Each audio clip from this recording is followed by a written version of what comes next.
Hey guys, and welcome back to another episode of Entitled People. We got some more Reddit posts to check out today, so be sure to like and subscribe, and let's get into it, friends. I got fired, and cost the store approximately $30,000. I was working a second job at a local small grocery and butcher shop, a few nights a week to pay for my kids' activities. I was hired as a cashier. The person that did the end-of-day butcher shop cleanup and sanitizing quit. So instead of hiring someone for cleanup, the owners decided that the cashiers could just do it between customers. The owner sat in their office watching TV and messing around, and when a customer came in, the doorbell would ring. They would buzz the phone in the butcher area for the cashier to come check them out. When I came in for my shift at 6 p.m. and was told about the new setup, I told them no, I was not hired to clean up the butcher area. I was hired to run the register and stock shelves. The owner then said I would clean up the butcher shop or I could consider myself fired, and they walked away. I said fine. I grabbed my things and left. Apparently, the owner thought I had gave in and was in doing the cleaning, so they buzzed the butcher area when customers came in for about 2 hours before someone told them no one was coming to check them out. The store's liquor area, cigarettes, and scratchers got emptied out. It was 7:30 and I got a screaming phone call from the owner about how he was calling the police and I was going to get arrested. Yeah, right. The owner did call the police. The owner stated he wanted me arrested as an accomplice to the thefts because I had left. Cops asked me to come to the store, which I did, and I explained that the owner had fired me. So I went home, and the CCTV would prove that fact. The tape was reviewed, and plain as day, the owner said I was fired. I estimate they lost about 30 grand. How blind are you?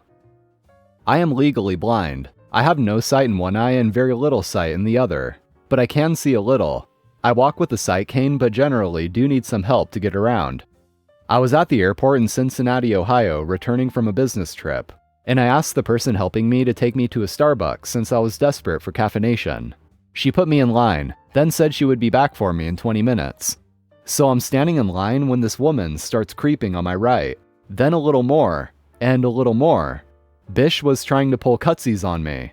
Oh, I don't think so. So I slyly slid my cane over to my right, effectively preventing said cutsies. She realizes she's been caught and huffs a bit, having her plan of cutting in front of an undercaffeinated blind person at 6:45 a.m. effectively thwarted. I get my drink and take my seat. Most people just took their drinks to their gate, so most of the tables were empty. Then Cutsy Carol sits down at my table and waves her hand in front of my face, and we have the following exchange. So are you blind or what? Pardon? Like, how much can you see? Are you faking? Just how blind are you? I mean, I saw enough to know you were attempting to cut in front of a blind person. So you can see. Waves hand in my face again. Can you see this? Why do you need a cane if you can see? Is it macular degeneration or what? Ma'am, it's too early for this. Please leave my table. I don't owe you an explanation or any part of my medical history. I'm just trying to enjoy my drink in peace while I wait for my guide.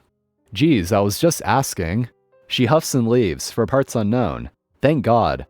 I don't know why people see someone who is disabled and feel entitled to their story or their medical devices. I have had people grab my cane and pull me where they want me to go.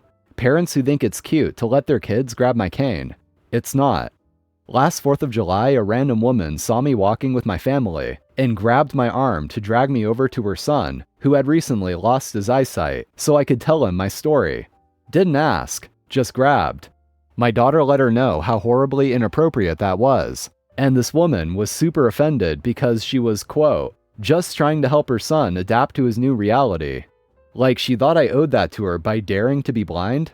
Disabled people aren't sideshows. We are just trying to live our lives just like you are. Creative ways I kept my arsehole neighbor awake during the day. So a bit of backstory, a few years ago we had a couple buy the house 2 up from us in our street. They did renovations for the first couple of months, 7 days a week from 6 a.m. As annoying as it is being woken up on Sunday mornings by a power saw, my fiance and I know that if you live near people you're gonna hear noise, so we just rolled with it. Everything changed after the renovations were finished. The guy went back to work on night shift. All of a sudden, our street had to be silent during the day so he could sleep.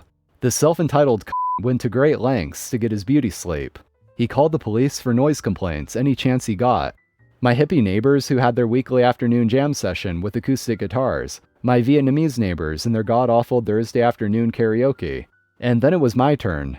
Complaint after complaint went into the council about noise from my dogs and chickens. He would walk to my front fence, wait for my dog to bark at him, then record it and send it to the council. Then he discovered my dog was controlled, i.e. not allowed out of my yard without a leash. One day I left the gate open to bring shopping in.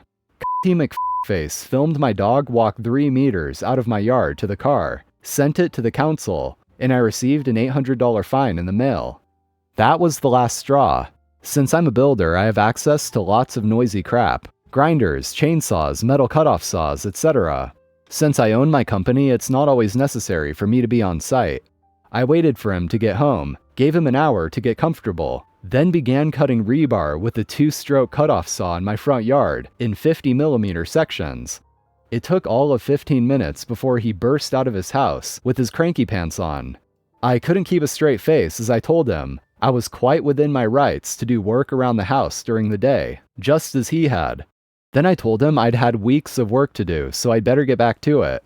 The look on his face brought me the purest joy I've ever felt.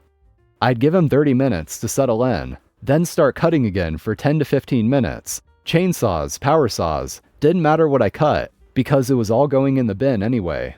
It was only a couple of weeks before I got bored and ran out of crap to cut. But in that time, I took every single opportunity I could to drive that arsehole to insanity. My Karen of a neighbor says she's entitled to my yard while I'm away. I'm a 27-year-old female and I live in a rather nice neighborhood, near the middle.